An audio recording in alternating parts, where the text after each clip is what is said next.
बिस्मिल्लाहिर्रहमानिर्रहीम, अस्सलाम वालेकुम। मेरा नाम डॉक्टर अहमद इजाज़ है और आज हम बात करेंगे ट्रोमेटोफोबिया के बारे में। जैसे ट्रॉमा से है और ऐसे जो लोग हैं उनको यानी कि ज़ख्मी होने का जो है वो खौफ होता है और ये परसिस्टेंसली जो है वो होता है।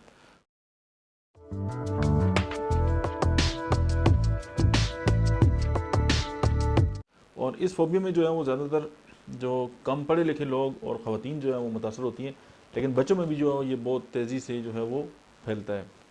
अब होता क्या है कि वो उसकी वजह से जो है स्कूल जाने से जो है कतराते हैं और घर से बाहर जो है वो नहीं निकलते।